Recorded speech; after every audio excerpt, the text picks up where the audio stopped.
Boom.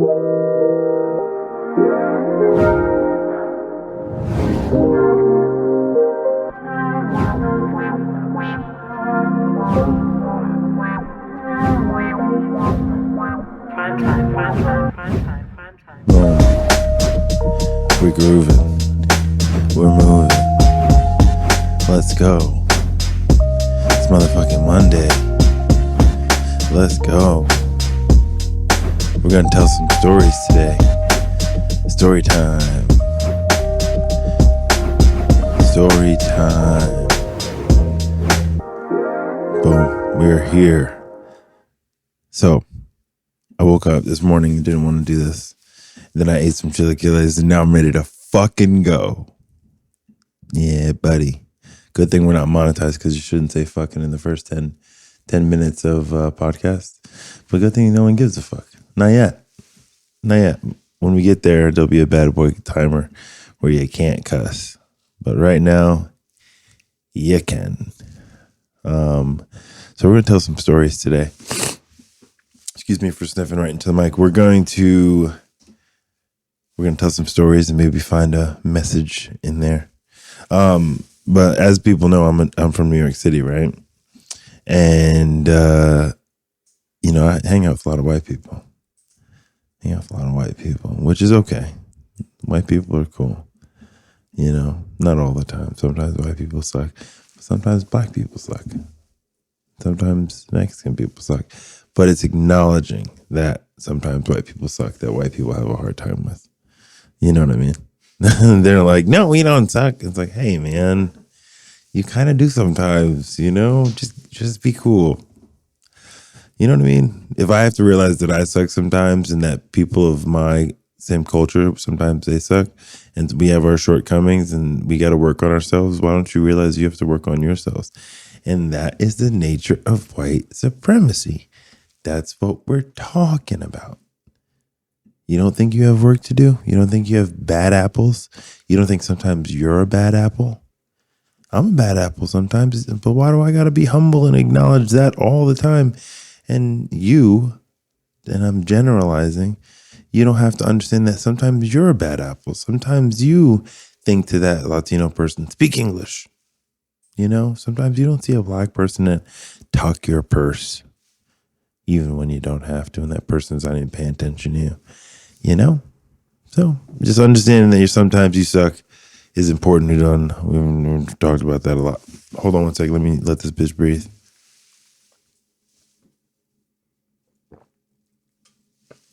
So I grew up in New York City with a lot of white people, and there was kind of an offshoot on around 14 or 15 where like my skater friends, really I was excommunicated because I was having mental breakdowns on a regular basis. So they were like, we cannot fuck with you, which I get it. But also be cool, be nice to your friend. But so there was this offshoot and I went into a certain neighborhood and the certain neighborhood, a lot of older kids, 18 at least, and I'm 14, 15, 16. And when my brother turned, when I turned 13, my brother turned 18, so I could already buy cigarettes, and I stole his ID. I don't know if he knows. I think he knows. So I stole his ID. And then when I turned 16, he turned 21.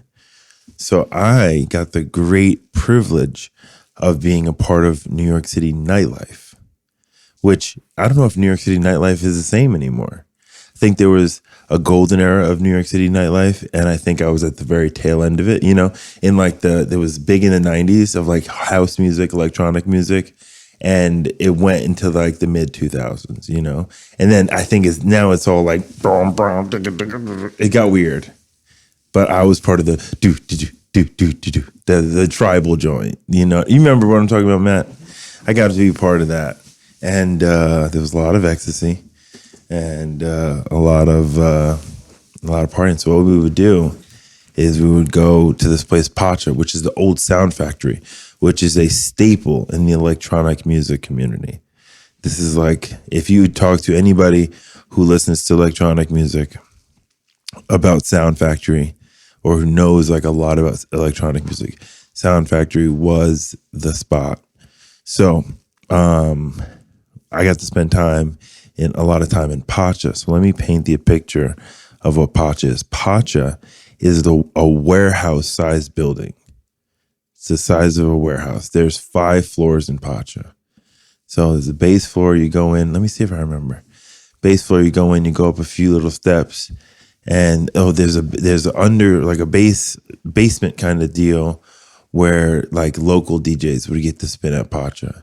So if you were a local guy, you got a chance to spin there, which was cool. For like I've had a couple friends spin at Pacha, and that's dope. And then you had the headliner, and the headliners at the time were Danny Tenaglia, Jonathan Peters, Victor Calderon, Carl Cox. Who else? Those are about all I can remember. And we would go, and obviously this is it's like pitch black with neon lights flailing each which way. If you had epilepsy, you're gonna pass out for sure. And what we would do is we would buy tons of ecstasy and tons of ketamine. And one thing that was so impressive about Pacha was the sound system of this place.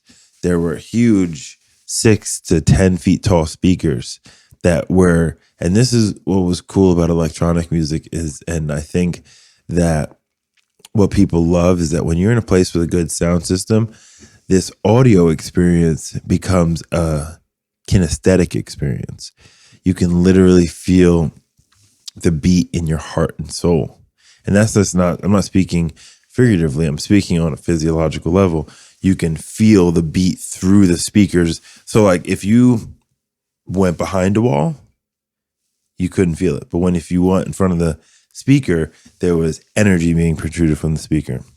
So you go to this, we're tripping on ecstasy. And if you've never done ecstasy, and this is my ecstasy phase, this is probably a contributor to my severe mental illness, but my ecstasy phase was deep, and it was vast. I would take up to 5 ecstasy pills, and this is before Molly as well. This is hardcore methamphetamine, a little bit of MDMA, like pressed ecstasy pills, like they saw in Bad Boys 2, like. That what we thought of ecstasy pills, or Matt probably remembers what these were like. It was a whole different time. It wasn't powdered Molly. It was like, so here's what I look like. So I'm 165 pounds, sucked up. And a big reason I was so skinny is because I was doing lots of recreational drugs on the side. So I wasn't eating very much, but also I was going to Pacha every weekend and dancing my ass off. And this is going to tie into something else, but I was dancing my ass off.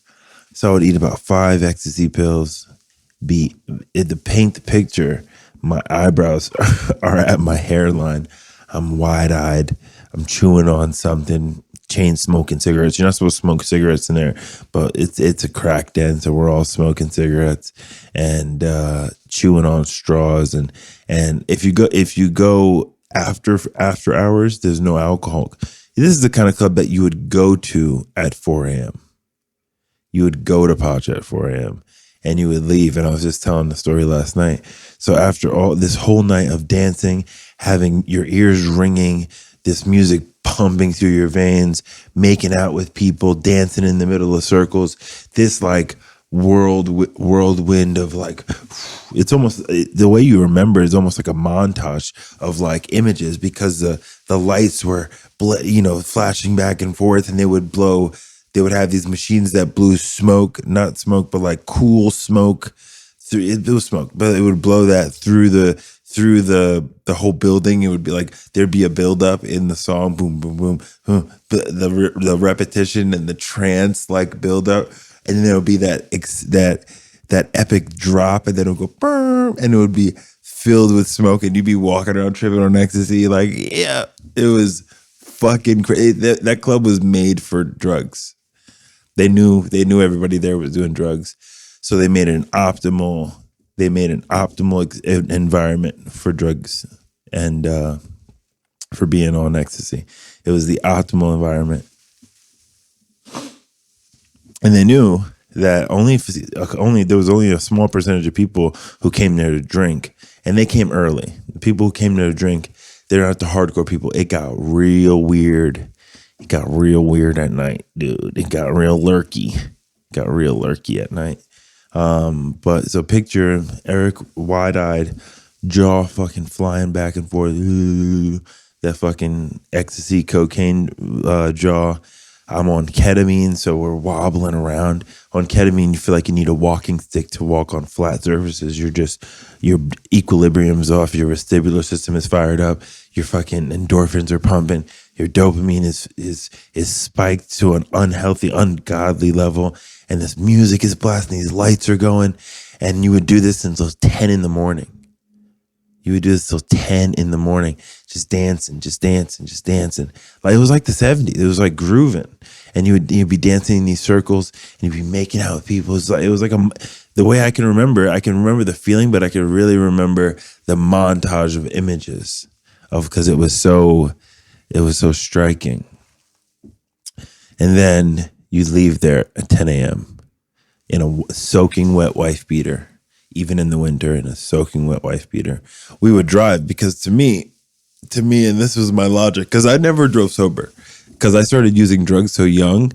I got my license and I was on drugs, and I drove on drugs until my license was revoked. Clearly, I shouldn't have been driving because my license, they said, hey, we're not going to only suspend your license, we're going to revoke it. And you can get it back one day. And it took me 2 years. My license was revoked for 2 years. Never got a DUI though. Never got a DUI because my logic was I can drive on drugs, ecstasy particularly, and coke particularly, and I could not drive drunk because drunk, you're slurring, but on ecstasy, you're shiny. So like when I've been pulled over, exorbitant amounts of times on ecstasy and be like, hey, how you doing, officer? Doing good? Yeah, good to see you. Hope you're safe tonight. Just leaving the club. I'm the designated driver, not drinking. A few people drink in the back, but we're good. We're heading home now. We're getting out of town. But thank you for stopping us, checking up on us. Appreciate it. And that was like ecstasy put you on.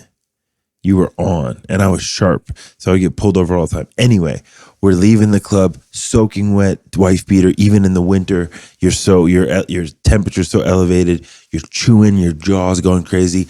You're leaving there, and everybody wore sunglasses. You got to wear sunglasses in a club like this because your eyes look crazy. Your eyes look fucking crazy. They're all rolling in the back of your head. You look like a fucking animal. That's why I say it gets creepy and you're a gargoyle, dude. It's just eyes rolling around, jaw moving, just the facial reactions. And I'm already very I have a very active face or very expressive face. So I'm already opening my eyes, closing my eyes when I talk right now. But imagine me just like so wild. Anyway, we're leaving at 10 a.m. We're going on a Saturday. I didn't go Friday nights. Some people go Thursday, Friday, Saturday.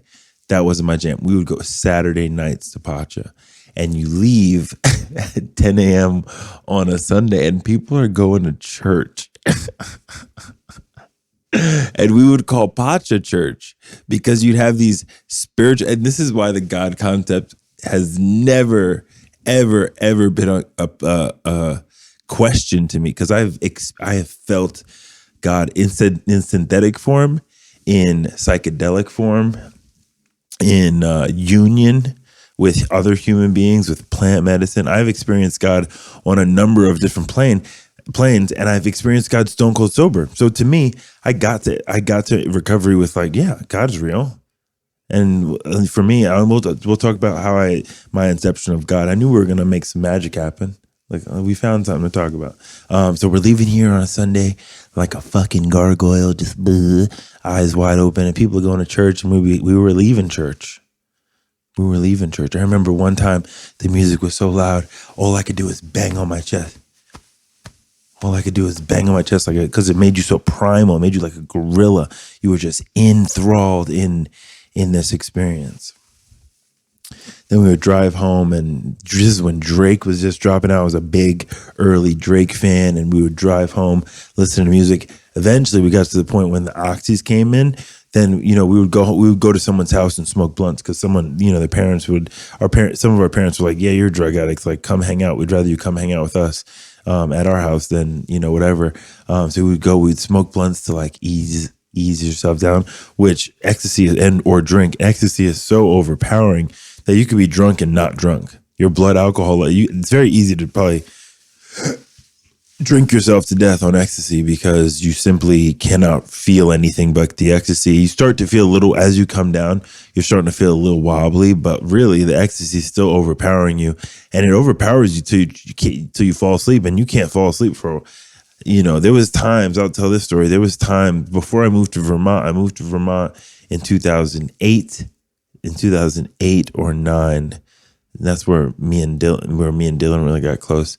And me and my friend Balls, who last year did a story time where he told the story of the acid story where he thought Dylan was going to kidnap him. That's the legendary story.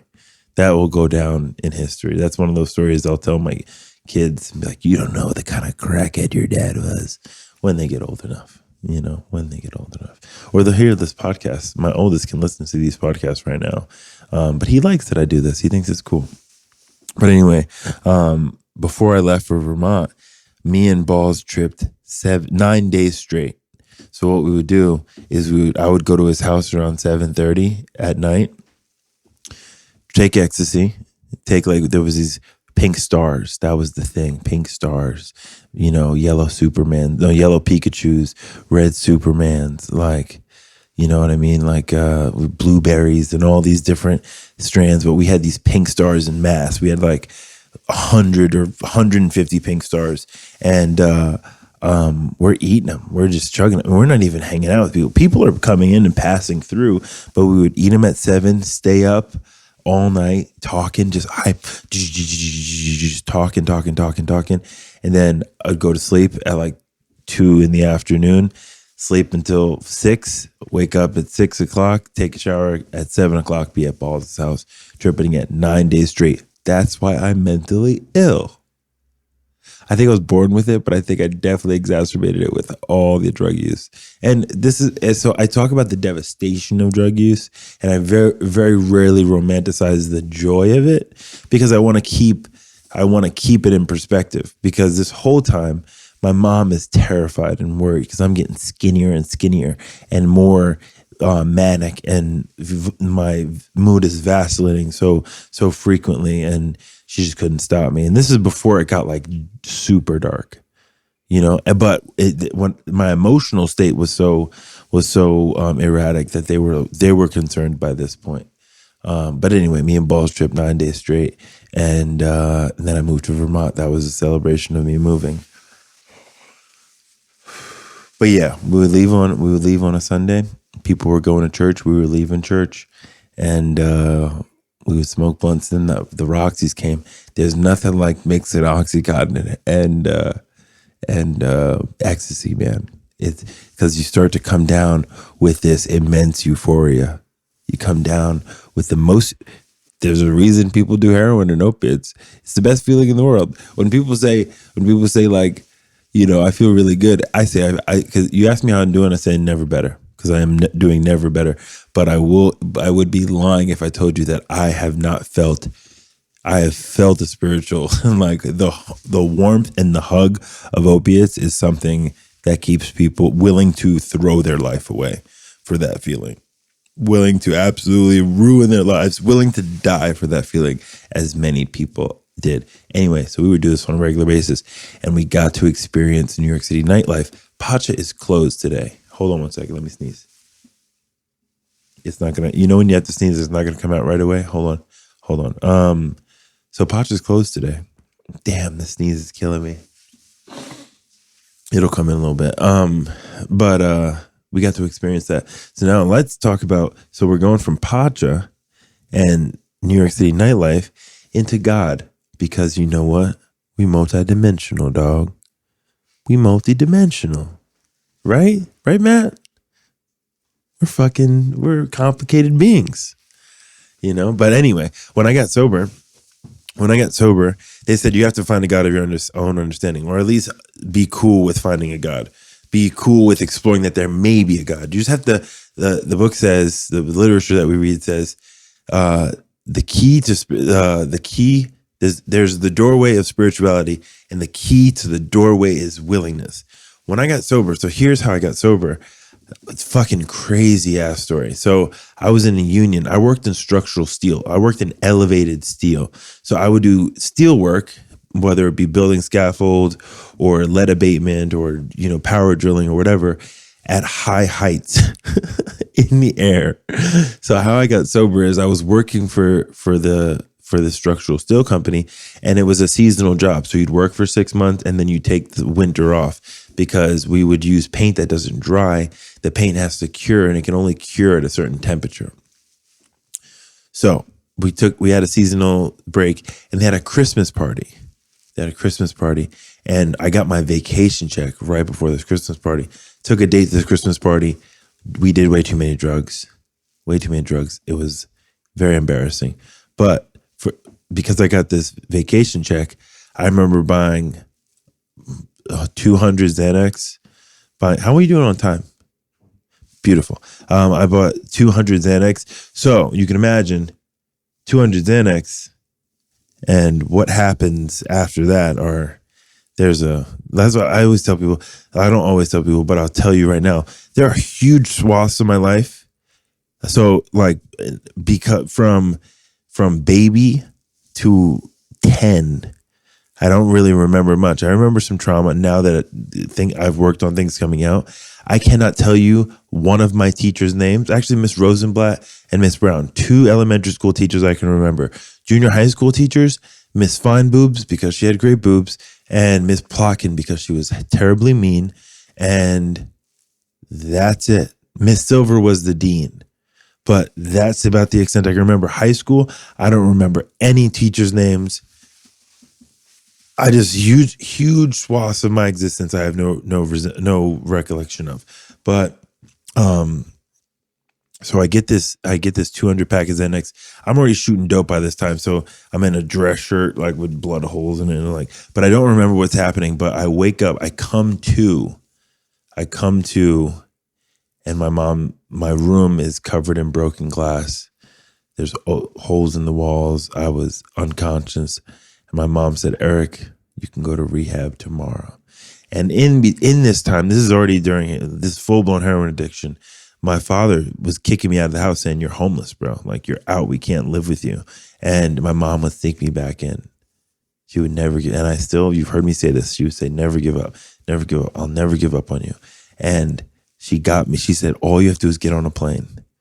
So went to the airport one time, nodded out in the airport, shooting heroin, missed my first flight, went back home. My mom was like, "Fuck this guy."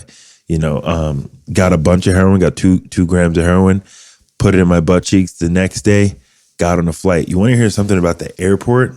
And this is long enough time ago where it's fucking over. I can't go to jail. This is a big thing about this year, is now I can tell these stories because statute of limitations, baby. We're past it. I didn't murder anybody, But here's something about the airport. So I put in the airport a metal spoon. I had this Coach flip open wallet that I kept rigs in.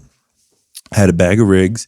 I kept empty bags so I can scrape the remnants on an empty bag in case I was sick and I needed to get a little bit of dope in me.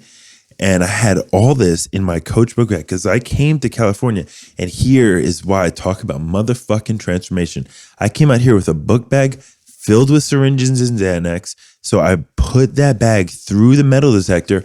I refused to go through the body scan. I said, "I refuse to go to the body scan. I want you to, check me, pat me down personally." I had 2 grams of heroin in my asshole.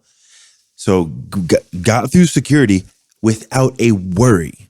And that's how delusional I was, that I was not even fucking concerned a little bit. I was not even concerned a little bit. Got through the airport, went to the bathroom, did a shot in the airport. I'm on Xanax. And when you're on Xanax, it makes you steal shit. I stole Beats headphones from the airport. I stole polka dot socks. I stole I Love New York shirts. I just stole a bunch of random ass shit. I was going to the bathroom, smoking cigarettes in the bathroom because at that point I just couldn't. Oh, I have another story after that. At that point, I could not smoke. I was so 2 packs a day smoker every day. So anyway, I get past the gate, and that's the thing. There was a show, I forgot what it was called, but the idea of security is mostly mental. It's mostly mental, not very practical, because it just showed you I got grams of heroin and 100 Xanax with spoons and needles through the airport without a problem at all, with no one questioned anything at all. And I'm skin and bone, sucked up, knotted out, all fucked up. No one stopped me. Anyway, stole a bunch of shit in the airport and then shot dope all the way across the country. All the way across. So shot dope got in Arizona. I shot dope in the airplane.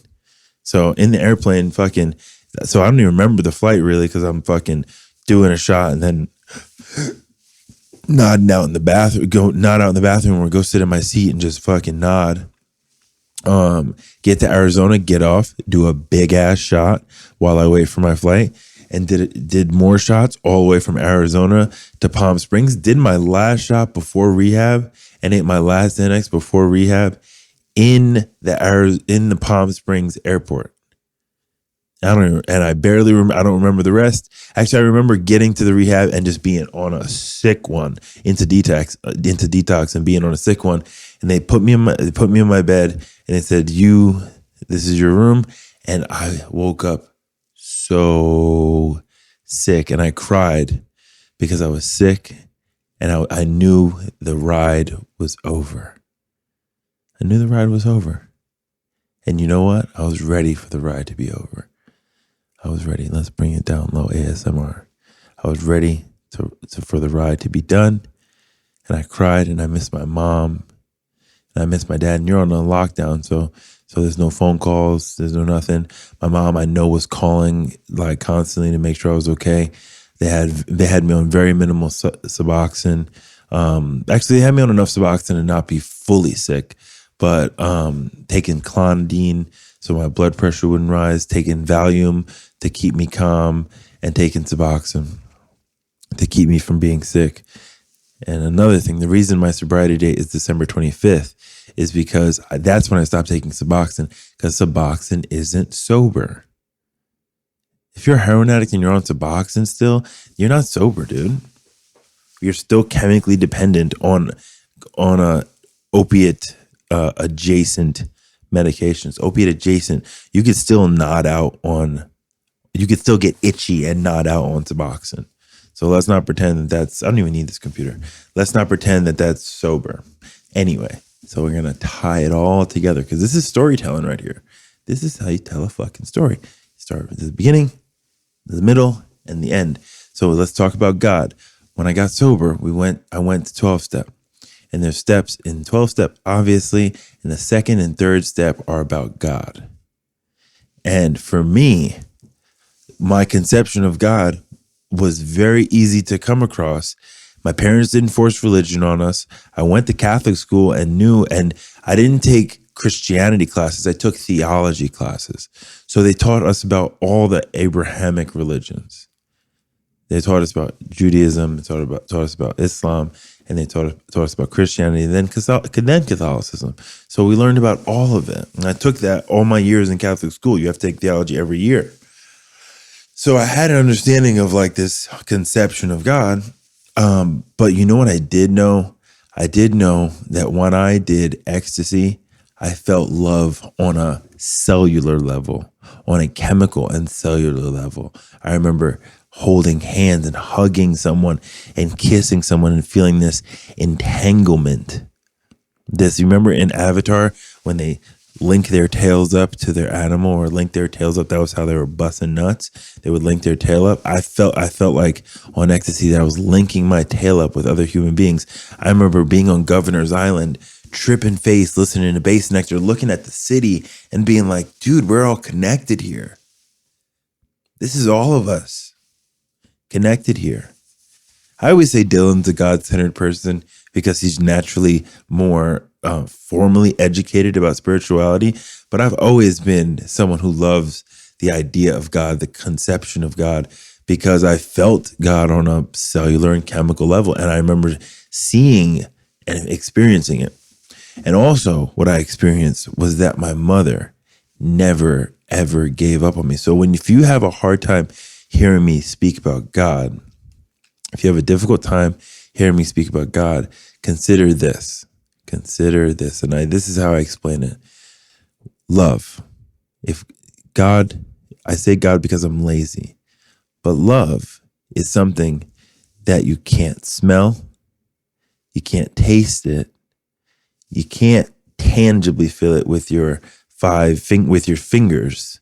You can't like put your hand on love, but everybody has experienced it. Everybody knows who feels it, whether in Sri Lanka or San Diego or in Quebec or in Florida or in South America or in anywhere. Everyone knows this feeling. It's universal. It's universal. We all know it's real. There's no one who you can ask who says they don't believe in love. Either their grandmother loved them, if their parents didn't raise them, their mom loved them, their friends loved them, their girlfriend loved them, their boyfriend loved them.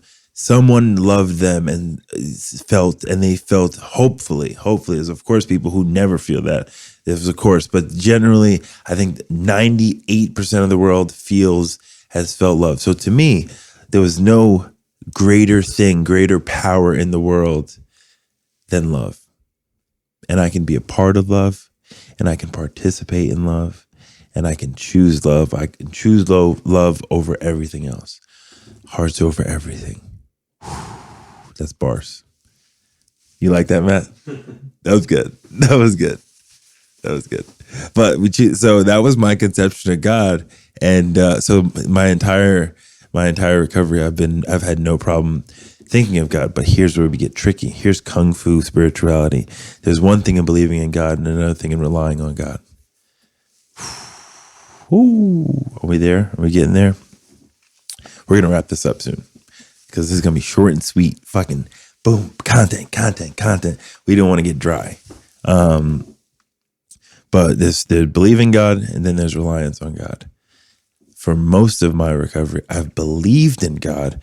I'd love to pontificate about God. I'd love to talk to you about my dogmatic belief in God, my dogmatic belief. You couldn't tell me otherwise. I wasn't willing to hear anything else because I had such a firm conviction of what I believed, but I wasn't intolerant to other people, but I just spoke, when I was a young man, I just spoke very definitively about a lot of things. But what I had to learn how to do in my recovery is rely on God. So when you ask me how I'm doing, I'm saying never better because I've learned to rely. And you know what? With all the hard times I've spoke about over the last 160 something episodes, all the struggling I've endured, I've survived all of it. And so have you. You survived all of your worst days. So if you believe in God, know that God gets you through anything and everything, even the most painful of things. The breakups, the death, the getting through death. Death and divorce are the two most traumatizing experiences people can feel on a scale. This is, I forgot who says this, but this is developmental psych. They talk about divorce and death, whether it be death of a child, death of a spouse, are the two most devastating things you can feel. But you can survive it. And you know where people get caught up, myself included. I would catastrophize. I would say, I'm never going to feel the same. I'm never going to feel okay with this experience. But I've learned to rely on God. So I have great days every day. Because even when it's a bad day, it's going to be a decent day. It's called sunrise faith. The sun will always come up. So that was a great storytelling. That was about 36 minutes. Tell me, Matt. 36? 35 minutes. So we're going to be short and sweet today. So if you're having difficulty with the conception of God, just let love be your God, because it's real and it's real. And let that be your guiding force. always choose love, which sometimes I don't. Sometimes I want to open hand slap a motherfucker. Sometimes I don't choose love. But general rule, try to choose love. So take that away. Take away that ecstasy is really the shit. If you don't have a drug problem and you can participate in MDMA, do it because it's awesome. Drug podcast. It's a recovery podcast. I'm not anti-drug though. I can't do drugs, but I wish everybody else could, But anyway, we're going to wrap it up there. The new website is up. The new services are up. Transformational mentorship. We just talked about transformation just now. So transformational mentorship. Let's get on a call. Let's talk about where you want to be because you deserve to be somewhere. If you're stuck, you deserve to be somewhere else. There's sober coaching. There's sober transportation. There's sober companionship. There's fitness and healthy lifestyle coaching. There's all these services that I provide because I like to journey with people. I like to hear your story, and I tell my story, and we share this, and we bond, and we build intimacy. So we're gonna wrap it up there. That was fun. That was a fun podcast. Got it done. All right, we're out of here.